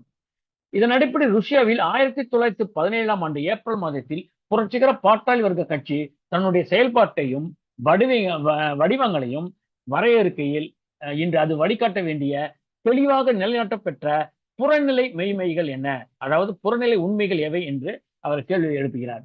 ருஷ்யாவில் அன்றைய பிரத்யேக நிலைமையாக புரட்சி முதல் கட்டத்தில் இருந்து இரண்டாவது கட்டத்திற்கு மாற்றி செல்லும் காலப்பகுதி என்று வரையறை செய்கிறார். இதை நான் மறுக்கும் இல்லை, மறைக்கும் கூடாது என்பதனால எதெல்லாம் கூறியது குரலாக இருக்கிறதோ அதில் திரும்பவும் கூறியது குரலாக இருக்கிறேன். அதே போல இந்த புரட்சி முதல் கட்டத்திலிருந்து அடுத்த கட்டம் மாறுவது என்பது லெனினோட கருத்து தான். ஆனா இந்த அடிப்படை என்பது சோசியலிச புரட்சிக்கான மாற்றமாக பிரத்யேக நிலைமையாக லெனின் கூறவில்லை என்பதைத்தான் நான் வலியுறுத்தி சொல்கிறேன். அதனால அந்த லெனின் கூறிய கருத்துக்களை எதையும் நான் விட்டுவிட மாட்டேன். முக்கியமான கருத்துக்கள் எல்லாம் அவர் கூறியது குரலாக இருந்தாலும் அதை சுட்டி காட்டுகிறேன். இருந்தாலும் அவர் எந்த வகையில் இந்த சோசியலிச புரட்சிக்கான மாற்றத்திற்கான எது காரணம் என்பதை நிச்சயமாக இந்த 5 கட்டுரைகள் இருக்கின்ற தொகுத்து தர வேண்டும். அதுதான் இன்றைய வகுப்பாக இருக்க வேண்டும் என்று நான் நினைத்து செயல்படுகிறேன். 1917ஆம் ஆண்டு பிப்ரவரியில் நடந்த புரட்சியே முதல் கட்டம். இதன் நிலப்பிரபுத்துவத்தின் கையில் இருந்த அரசு அதிகாரம் முதலாளித்துவ வர்க்கத்தின் கைக்கு மாறியது. அரசு அதிகாரம் ஒரு வர்க்கத்தின் கையிலிருந்து மற்றொரு வர்க்கத்துக்கு மாறுவது புரட்சியின் முதல் பெரும் அடிப்படை அறிகுறியாகும். இந்த அளவில் முதலாளித்துவ ஜனநாயக புரட்சி நிறைவடைந்து விட்டது. லெனின் இப்படி கூறியவுடன் பழைய போல்ஷிவிக்குகள், அதாவது புதிய நிலைமைக்கு ஏற்ப மாறிய லெனினர் கருத்தை ஏற்றுக்கொள்ளாத போல்ஷிவிக்குகளை பழைய போல்ஷிவிக்குகள் என்று லெனின் கூறுகிறார். லெனின் இப்படி கூறியவுடன் பழைய போல்ஷிவிக்குகள் என்று அழைத்துக் கொள்பவர்கள் இதற்கு எதிர்ப்பு தெரிவித்தனர். பாட்டாளி வர்க்கத்தினர், விவசாயிகள் ஆகியோரின் புரட்சிகர ஜனநாயக சர்வாதிகாரம் மூலமாகத்தான் முதலாளித்துவ ஜனநாயக புரட்சி செய்து முடிக்க வேண்டும் என்று தானே இதுவரை நாம் கூறி வந்தோம். இதற்கு மாறாக முதலாளித்துவ ஜனநாயக புரட்சி நிறைவடைந்து விட்டது என்று எப்படி கூற முடியும் என்று கேள்வி எழுப்பினார். அது இன்னும் தொடங்கக்கூட இல்லை என்பதுதான் அவருடைய கருத்தாக இருக்கிறது. லெனின் இதற்கு பதிலளிக்கிறார். இந்த போல்ஷிவிக்குகளின் முழக்கம் கருத்தும் பொதுவாக வரலாறு உறுதிப்படுத்தியுள்ளது. ஆனால் தற்போதைய நிலைமைகள் வேறு விதமாக மாறிவிட்டன. அந்த மாற்றம் உண்மையானதாகவும் பிரத்யேக தன்மையுடையதாகவும் எதிர்பார்த்ததை விட வேறு விதமாகவும் மாறியிருக்கின்றன. இது எல்லாமே அவருடைய சொற்களின் அடிப்படையில் தான் நான் கூறுகிறேன். இந்த உண்மையை பார்க்க தவறுவது அல்லது புறக்கணிப்பது என்பதின் பொருள் என்னவென்றால், புதிய உயிர்ப்புள்ள யதார்த்தத்தின் பிரத்யேகத்தன்மையை பயில்வதற்கு பதிலாக அடிப்படை பொருள் விளங்காமல் மனப்பாடம் செய்து கொண்ட சூத்திரத்தை திரும்ப சொல்வதாகும். இதெல்லாம் ரொம்ப கடுமையான கோபத்தோடு தான் அவருடைய இந்த பழைய போல்ஷிவிக்குகள் இந்த புதிய நிலைமைக்கு மாற முடியாமல் பழைய நிலைமைக்கு பின்தங்கி போன போல்ஷிவிக்குகளுக்கு பதில் கொடுக்கும் பொழுது இந்த கருத்து தான் வைக்கிறார். புதிய உயிர்ப்புள்ள யதார்த்தத்தின் பிரத்யேகத்தன்மையை பயில்வதற்கு பதிலாக அடிப்படை பொருள் விளங்காமல் மனப்பாடம் செய்து கொண்ட சூத்திரத்தை திரும்ப சொல்வதாகும். பாட்டாளி வர்க்கத்தின் சோவியத் தோன்றுவதற்கு முன்பு உருவாக்கப்பட்ட பழைய சூத்திரத்தை இவர்கள் திரும்ப திரும்ப கூறுகின்றனர். பாட்டாளியின் சோவியத் அரசு தோன்றிய புதிய நிலைமைக்கு ஏற்ப கொள்கை மாற்றம் வேண்டும். சூழ்நிலை மாறும்போது கோட்பாடும் மாறும், அதற்கு ஏற்ப நடைமுறையும் மாற்றம் பெற வேண்டும். ஒரு மார்க்சியவாதி இருக்கும் உண்மையான நிலைமையை, யதார்த்தத்தின் உண்மையான நிலவரங்களை அறிந்து கொள்ள வேண்டும். நேற்றைய கோட்பாட்டை பிடித்து தொங்கிக் கொண்டிருக்க கூடாது என்று இந்த இடத்துல இது ஒரு புகழ்பெற்ற சொற்கள். நேற்றைய கோட்பாட்டை பிடித்து தொங்கிக் கொண்டிருக்க கூடாது. ஆனா இது மொழியாக்கத்திலிருந்து நேற்றைய தத்துவத்தை பிடித்துக் கொண்டு தொங்கிக் கொண்டிருக்க கூடாது. இது தியரி தான் நீங்க சொல்கிறார். தியரி என்பது கோட்பாடு என்ற சொல்லாகவும் கொள்கை என்ற சொல்லாகவும் பொதுவாக கோட்பாடு என்றுதான் பயன்படுத்துகிறது. அதனால நேற்றைய கோட்பாட்டை பிடித்துக் கொண்டு தொங்கிக் கொண்டிருக்க கூடாது என்று லெனின் இங்கு கூறியிருக்கிறார். முதலாளித்துவ ஜனநாயக புரட்சியின் நிறைவேற்றம் என்பதை புதிய நிலைமைக்கு ஏற்பவே அணுக வேண்டும். இதற்கு மாறாக பழைய அணுகுமுறையில் செயல்பட விரும்புவது உயிர்ப்புள்ள மார்க்சியத்தை உயிரற்ற எழுத்துக்கு பலி கொடுப்பதாகும் என்று லெனின் காட்டமாக குறிப்பிடுகிறார். புதிய நிலைமைக்கு ஏற்ப மாறுவதே உயிர்ப்புள்ள மார்க்சியம். அப்படி மாறாது இருப்பது உயிரற்ற எழுத்துக்கு பலியாகுவதாகும். இப்படி பலியாவதை வரட்டு சூத்திரவாதம் என்று கூறப்படுகிறது. வரட்டு சூத்திரம் இல்லைன்னு சொன்னார்ல, இதுதான் வரட்டு சூத்திரம். இது ரொம்ப முக்கியமான ஒரு கருத்தை லெனின் கூறியிருக்கிறார். கண்டிப்பாக இந்த வகுப்பு முடிந்தவுடன் லெனினுடைய நேரடி நூல்களை எடுத்து படிப்பேன் என்ற நம்பிக்கை எனக்கு இருக்கிறது. இருந்தாலும் அதை படிக்க தூண்டும் வகையில் அந்த நூலில் உள்ள லெனினுடைய சொற்களையே ஒரு முறை நம்ம பார்த்து விடுவோம். பாட்டாளி வர்க்கத்தினர், விவசாயிகள் ஆகியோரின் புரட்சிகர ஜனநாயக சர்வாதிகாரம் ஏற்கனவே ஈடேறிவிட்டது. இதை நீங்கள் ஆங்கிலத்திலும் படிக்கலாம், தமிழிலும் படிக்கலாம், என்னென்ன மொழியில் படித்தாலும் சரி. மிக அருமையாக தன்னுடைய கருத்தை அவர் பதிவு செய்திருக்கிறார். பாட்டாளி வர்க்கத்தினர், விவசாயிகள் ஆகியோரின் புரட்சிகர ஜனநாயக சர்வாதிகாரம் ஏற்கனவே ஈடேறிவிட்டது. ஆனால் மிகவும் தனிவகை பாணியிலே அதி முக்கியத்துவம் வாய்ந்த பல மாற்றங்களோடு ஈடேறியுள்ளது. ஒரு மார்க்சியவாதி நிஜ வாழ்க்கையை, யதார்த்தத்தின் உண்மையான நிலவரங்களை கண்டுணர்ந்து கொள்ள வேண்டும். நேற்றைய கோட்பாட்டை பிடித்து தொங்கிக் கொண்டிருக்க கூடாது. அது எல்லா கோட்பாடுகளையும் போல அதிகபட்சமாக போனால் பிரதானமானதாயும் பொதுவானதையும் மட்டும் குறிக்கக்கூடியது. வாழ்க்கையை அதன் எல்லா சிக்கலோடும் முழுமையாய் காட்டும் நிலையை நிரூபதோடு நின்று கொள்வது என்கிற மறுக்க முடியாத உண்மையை புரிந்து கொள்வதன் அவசியத்தை இங்கு வலியுறுத்தியோடு நிறுத்திக் கொள்கிறேன்.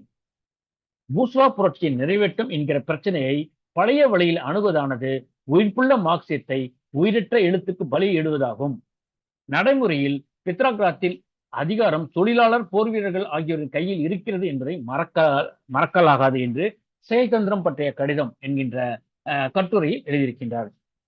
நான் தெளிவாக புரியும்படியுமாக இருக்கக்கூடிய கருத்துக்களை மட்டும்தான் நான் தேர்ந்தெடுத்து போட்டிருக்கேன். அதனாலதான் செயல்தந்திர பற்றிய கடிதங்கள், தொலைதூர பற்றிய கடிதங்கள் கூட என்ன சொல்லியிருக்கிறார் என்பதை நான் எடுத்து சொல்ல நிச்சயமாக இந்த 10 ஆய்வுரைகளை நாம் புரிந்து கொள்வதற்கு எளிதாக இருக்கும்.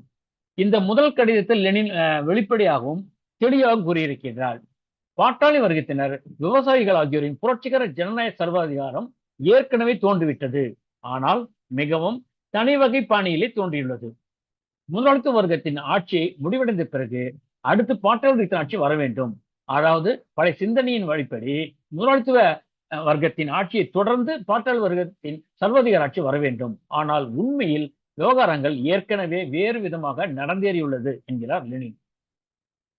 இங்கு லெனின் குறையை நன்றாக புரிந்து கொண்டு விட்டால் 1917 ஏப்ரலில் நடந்தது முதலாளித்துவ புரட்சி, அக்டோபரில் நடத்த வேண்டியது சோசியலிச புரட்சி என்கிற எளிய முறையில் லெனின் கூறவில்லை என்பது தெளிவாகிறது.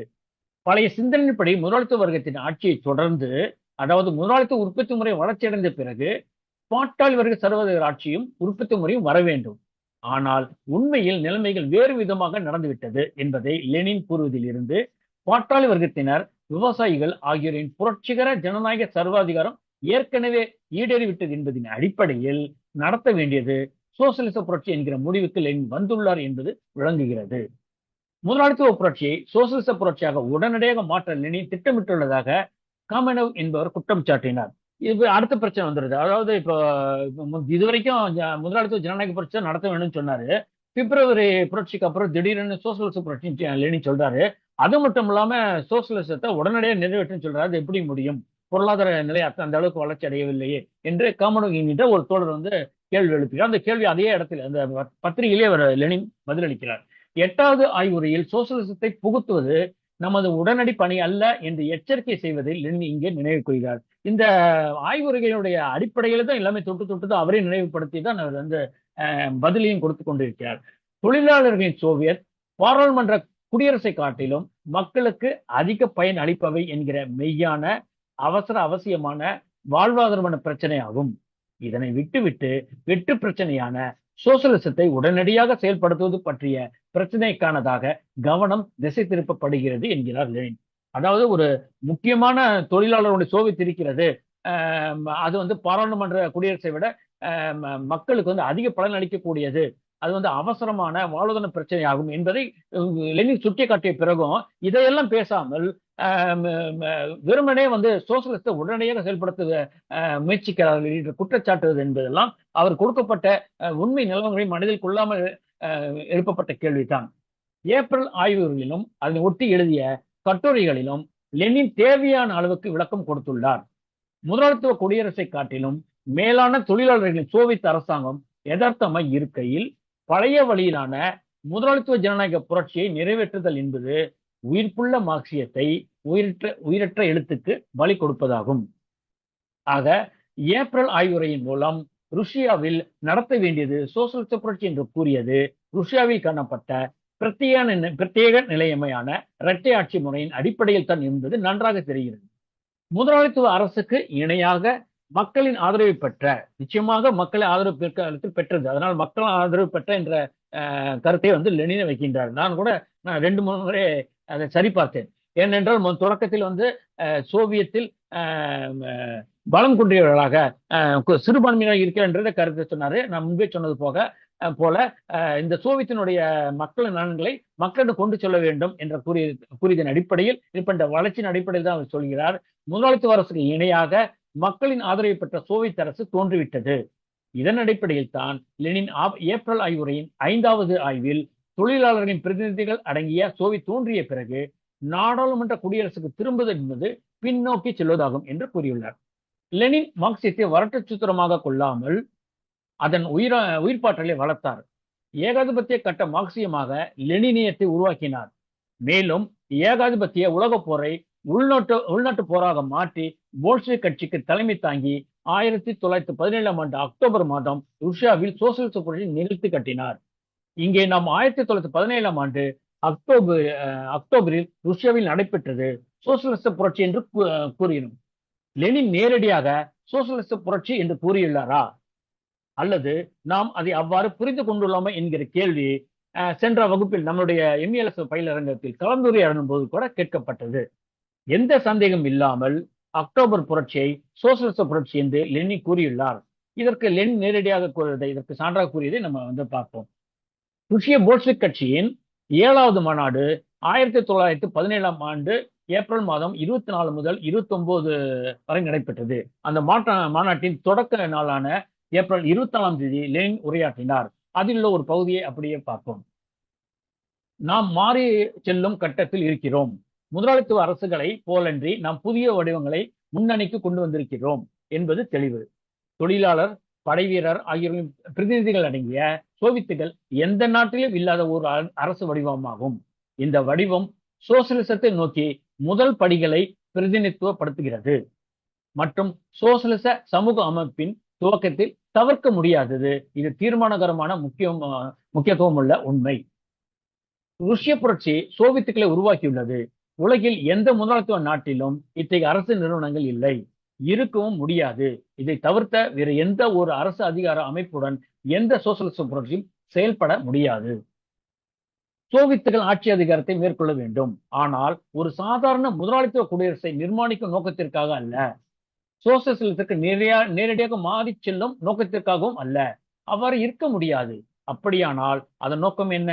இந்த மாறி செல்லுதலை நோக்கிய ஸ்தூலமான முதல் அடிகளை எடுத்து வைக்கும் பொருட்டு சோவியத்துகள் ஆட்சி அதிகாரத்தை மேற்கொள்ள வேண்டும். இது வந்து இந்த மாநாட்டில் வந்து அவர் சொல்றாரு. இங்க வந்து லெனின் வந்து நடப்பது சோசியலிச புரட்சி என்று கூறியுள்ளார். ஆனால் லெனின் இதில் ஒரு சாதாரண முதலாளித்துவ குடியரசை நிர்மாணிக்கும் நோக்கத்திற்காக அல்ல, சோசியலிசத்தை நேரடியாக மாற்றி செல்லும் நோக்கத்திற்காகவும் அல்ல என்று குழப்புகிறாரே என்று கேள்வி கேட்கலாம். கேள்வி நமக்கு இப்படி தொடர்ந்து வந்துகிட்டே கொஞ்சம் இருக்கும். ஆனால் லெனின் குழப்பவில்லை. இதுவே ருஷ்யாவின் பிரத்யேக நிலைமை. இந்த நிலைமையை புரிந்து கொள்ளாத வரை குழப்பம் நீடித்துக் கொண்டே இருக்கும். இதை வந்து நம்ம வெறும் ஆய்வுகளை மட்டுமே திரும்ப திரும்ப படித்துக் கொண்டால் லெனின் என்ன கூற வருகிறார், அந்த பிரத்யேக நிலைமை என்ன என்பது நாம் கண்டிப்பாக முடியாது. 3, 2 சொன்ன அந்த 5 கட்டுரைகளை நாம் கண்டிப்பாக படிக்க வேண்டும். இதற்கு துணையாக லெனினுடைய சுருக்கமான வாழ்க்கை வரலாறு நிறைய இருக்கிறது, அதை எடுத்து படிக்க வேண்டும். அதே போல போல்ஷுக்கு சுருக்கமான வரலாறு அப்படி ஒரு நூல் இருக்கிறது. அதை தற்போது மறு அச்சாக பாரதி புத்தகாலயத்தில் கிடைக்கிறது. முதல்ல வந்து சென்னி புக்கோஸ் போட்டாங்க, பிறகும் அவர் 2வது பதிப்பு போட்டாங்க. இது வந்து 1914 வருஷத்துக்கு முன்பு, அதாவது நம்ம நாட்டில் இது விடுதலை வருவதற்கு முன்பே வெளியிட்ட நூல் அது. அந்த நூல் கண்டிப்பாக படித்தால் இந்த போல்ஷுக்களுடைய வரலாறும் சரி, இந்த ஏப்ரல் ஆய்வுரை பற்றிய நிலைமை எந்த பிரத்யேக நிலைமையில் முடிவெடுக்கப்பட்டது என்பதையும் நாம் நிச்சயமாக படிப்பதற்கு நேரடியாக லெனினுடைய நூலையும் படிக்க வேண்டும். துணையாக இது போன்ற லெனினுடைய வாழ்க்கை வரலாறு, போல்ஷிக் கட்சியினுடைய சுருக்கமான வரலாற்றையும் நாம் கண்டிப்பாக படிக்க வேண்டும். இங்க லெனின் ருஷ்யாவில் நடப்பது சோசியலிச புரட்சி என்று கூறியுள்ளார். ஆனால் லெனின் இதில் ஒரு சாதாரண முதலிடத்தை குடிசை நிர்மாணிக்கும் நோக்கத்திற்கு அல்ல, சோசியலிசத்திற்கு நேரடியாக மாறி செல்லும் நோக்கத்திற்காகவும் அல்ல என்று குழப்புகிறார் என்ற கேள்வி கேட்டுக்கொண்டே செல்லலாம். லெனின் குழப்பவில்லை. இதுவே ருஷ்யாவின் பிரத்யேக நிலைமை. இந்த நிலைமை புரிந்து கொள்ளாதவரை குழப்பம் நீடிக்கும். நிச்சயமாக இது கூறியது கூறலாக நான் சொல்லியிருக்கேன். அதாவது இந்த பிரத்யேக நிலைமையை முழுமையாக நாம் புரிந்து கொள்ளாதவரை சோசியலிச புரட்சியை எதன் அடிப்படையில் லெனின் கூறினார் என்று நாம் புரிந்து கொள்ள முடியாது. கண்டிப்பாக இந்த பிரத்யேக நிலைமை புரிந்து கொள்ள வேண்டும். அதற்குத்தான் இந்த இரட்டை ஆட்சி முறை என்ற கடிதத்தையும் தொலைதூர கடிதம் என்கின்ற கட்டுரையும் அந்த கடிதத்தையும் கண்டிப்பாக படிக்க வேண்டும் என்று நான் கூறினேன். சோவியத் என்கிற அரசு வடிவம் சோசியலிசத்தை நோக்கிய முதல் படிகளை அமைத்து கொடுத்துள்ளது என்று லெனின் கூறியுள்ளதை நாம் கவனித்துக் கொள்ள வேண்டும். இது வந்து அப்படிதான் சொன்னார்ல, இப்ப நம்ம மேற்கொள்ளாக பார்த்தோம்ல, சோவியத் என்கிற அரசு வடிவம் சோசியலிசத்தை நோக்கிய முதல் படிகளை அமைத்து கொடுத்துள்ளது என்று லெனின் கூறுகின்றார். ஏப்ரல் ஆய்விற்கு முன்பும் பின்பும் லெனின் எழுதிய நூல்களை சேர்த்து படித்தால் கண்டிப்பாக லெனின் கூறுவதை எளிதாகவும் ஒருங்கிணைந்தும் புரிந்து கொள்ள முடியும். ருஷ்யாவில் நடைபெற்ற இரட்டையாட்சி என்கிற புதிய சூழ்நிலைக்கு ஏற்ப சோசியலிச புரட்சி நடத்த வேண்டும் என்று லெனின் முடிவெடுத்துள்ளார். இந்த சூழ்நிலை இதற்கு முன்பு தோன்றியது கிடையாது. அதனால் மார்க்ஸ் ஏங்கல்ஸ் எழுதிய நூல்களை மட்டும் படித்து இந்த புதிய சூழ்நிலை புரிந்து கொள்ள முடியாது. இது ரொம்ப முக்கியமான விஷயம். இதை நம்ம வந்து இந்த இரட்டையாட்சி முறை என்பது இதுவரை வரலாற்றில் காணவில்லை, நம்ம அப்பதே பார்த்தோம்ல. அப்படி இருக்கும்போது இதற்கு ஏதாவது விளக்கம் மார்க்ஸ் ஏங்கல்ஸ் கொடுத்துப்பா என்று அவர்கள் நூல்களை படித்துக் கொண்டிருந்தால் நிச்சயமாக இந்த பிரத்யேக நிலைமையோ, இந்த அக்டோபர் இந்த நவம்பர் சொல்லக்கூடிய அந்த புதிய கேலண்டரில் நவம்பர் என்று சொல்கின்ற புரட்சி என்பது சோசியல் புரட்சி எவ்வாறு என்பது நிச்சயமாக நமக்கு புரிந்து கொள்ள முடியாது. லெனின் எழுத்துக்களை படித்தால் மட்டுமே, போல்ஷிக் கட்சியுடைய வரலாற்றை படித்தால் மட்டுமே இந்த நிலைமை நமக்கு கண்டிப்பாக புரியும். முத்தாய்ப்பாக ஒன்றை மட்டும் கூறி முடித்துக் கொள்கிறேன். 1918ஆம் ஆண்டு பிப்ரவரி 21ஆம் நாளில் லெனின் ஒரு சிறு அறிவிப்பை வெளியிட்டிருக்கிறார். இது வந்து புரட்சிக்கு பிறகு வெளியிடப்பட்ட ஒரு அறிக்கை. அந்த அறிக்கையுடைய தலைப்பு எப்படி இருக்குதுன்னா, சோசியலிச தந்தை நாடு ஆபத்தில் உள்ளது. ஒரு முக்கியமான நேரத்தில் வெளியிடப்பட்டது, அதனாலதான் இப்படிப்பட்ட தலைப்பை கொடுத்திருக்காரு. இந்த அறிக்கைக்கு தலைப்பு வந்து சோசியலிச தந்தையர் நாடு ஆபத்தில் உள்ளது என்று காணப்படுகிறது. அப்படி என்றால் 1917ஆம் ஆண்டு அக்டோபர் நடைபெற்றது சோசியலிச புரட்சி தான். சோசியலிச அரசு என்பது சோவியத் அரசு என்பது சோசியலிச அரசு தான். இதில் எந்த சந்தேகம் நமக்கு தேவையில்லை. இது புரிந்து கொள்வது எந்த பிரச்சனை உண்மையில் இல்லை. ரஷ்யாவில் தோன்றிய பிரத்யேக நிலைமை புரிந்து கொள்ளாமல் லெனின் ருஷ்யாவில் அமைத்தது அரசு முதலாளித்துவம் தான், சோசியலிச புரட்சி அல்ல என்று சிலர் கூறுகிறார். இப்போ நம்ம வந்து ரொம்ப எளிமையாக பிப்ரவரி புரட்சியில் நடந்தது முதலாளித்துவ புரட்சி, அடுத்து நடத்த வேண்டியது சோசியலிச புரட்சி, ஆட்சி மட்டும்தான் முக்கியமானது என்று சில பேர் சொல்வது போல இந்த குழப்பமான லெனினை பற்றிய ஒரு குழப்பமான ஒரு கருத்து உலாவிக் கொண்டிருக்கின்றது. அது என்னன்னு சொன்ன, லெனின் அமைத்தது அரசு முதலாளித்துவமே தவிர சோசியலிச அரசு அல்ல அப்படிலாம் சொல்றாங்க. இதுவும் சிலர்கள் குழப்பிக் கொண்டுதான் இருக்கிறார்கள். இதெல்லாம் நிச்சயமாக இதை புரிந்து கொள்ள வேண்டுமானால் இப்படி போன்ற குழப்பவாதிகளுடைய இருந்து படிக்க கூடாது. மார்க்சியத்தை வரட்டு சுத்திரமாக புரிந்து கொண்ட இவர்களிடமிருந்து மார்க்சியத்தை தெரிந்து கொள்வதை விட லெனினிடமிருந்தே மார்க்சிய லெனினத்தை நாம் புரிந்து கொள்ள வேண்டும். லெனினை புரிந்து கொள்வதற்கு லெனினிடமே செல்ல வேண்டும். லெனினை படிப்போம், ருஷ்ய பிரத்யேக லெனினை புரிந்து கொள்வோம். அதன் அடிப்படையில் லெனின் கூற்றை தவறாக விளப்பவர்களின் கருத்துக்களை விமர்சிப்போம். கண்டிப்பாக லெனின் கருத்துக்கு மாறான கருத்துக்களை செவிமடுத்து கேட்க வேண்டும். அதை கேட்டு அதுல நம்ம மூழ்கி விடக்கூடாது. கண்டிப்பாக மூல நூல்களை படித்து அது தவறு எங்கிருந்து எந்த அடிப்படையில் வந்தது, ஏன் அது தவறு என்பதை நாம் விமர்சிக்க வேண்டும். அது மட்டுமல்லாது சோசியலிச தந்தை நாடு ஆபத்தில் உள்ளது என்கிற அறிவிப்பில் அது உள்ள ஒரு விஷயத்தை சொல்றாரு. அது என்ன சொல்றாருன்னா, சோவியத் சோசியலிச குடியரசு மிகவும் பெரிய ஆபத்தில் உள்ளது அப்படின்ற ஒரு கருத்தையும் அவர் சொல்றாரு. அந்த இடத்துல வந்து சோவியத் சோசியலிச குடியரசு, தி சோசியலிஸ்ட் ரிபப்ளிக் ஆஃப் சோவியத் அப்படின்னு அவர் சொல்றாரு. ஆக சோசியலிச அரசு, சோசியலிச குடியரசு என்பதில் எந்த சந்தேகம் நமக்கு வர வேண்டிய தேவையில்லை. எல்லாமே நமக்கு நோட்ஸ் மாதிரி எழுதியிருக்கணும். வேணும் நமக்கு வந்து மார்க்சிய லெனிய தத்துவங்கள், அரசியல் பொருளாதாரத்தின் சுருக்கம் என்ற ஒரு பாடத்திட்டம் போல எழுதப்பட்ட இடத்தில் நமக்கு தெளிவாக நமக்கு புரியும்படியாக கேள்வி எழுவதற்கு தகுந்தபடியாக அது எழுதப்பட்டிருக்கும். ஆனால் ஒரு முக்கியமான படைப்புகளில் நாம் எதிர்பார்க்கின்ற வகையில் அது எழுதப்பட்டிருக்கிறது. அங்கு இங்கும் சிதறி இருக்கும் கருத்துக்களை ஒருங்கிணைந்து தொகுத்து நாம் பார்த்து புரிந்து கொள்ள வேண்டும். சோவியத் சோசியலிச குடி என்று லெனின் அழைப்பதன் மூலம் சோவியத் என்பது சோசியலிச அரசு என்பதிலும், அக்டோபர் புரட்சி என்பது சோசியலிச புரட்சி என்பதிலும் நமக்கு எந்த சந்தேகம் இல்லாமல் தெளிவை கொடுக்கிறது. மார்க்சியத்தை வரட்டு சூத்திரமாக புரிந்து கொண்டவர்களால் ஏற்படுத்தும் குழப்பத்தை அவர்களிடமே விட்டுவிட்டு உயிர் துடுப்புடன் கூடிய படைப்பாக்கமான மார்க்சியத்தை லெனின் வளர்த்தெடுத்தார் என்பதை புரிந்து ஏற்றுக்கொண்டு செயல்படுவோம். இன்றைய கம்யூனிஸ்டுகளுக்கும் உழைப்பாளர்களுக்கும் மார்க்சிய லெனினியமே சிறந்த வழிகாட்டியாக இருக்கிறது. மார்க்சிய லெனினிய வழியில் செயல்படுவோம், அதன் வழியில் வெற்றி பெறுவோம் என்று கூறி இன்றைய வகுப்பை நான் முடித்துக் கொள்கிறேன்.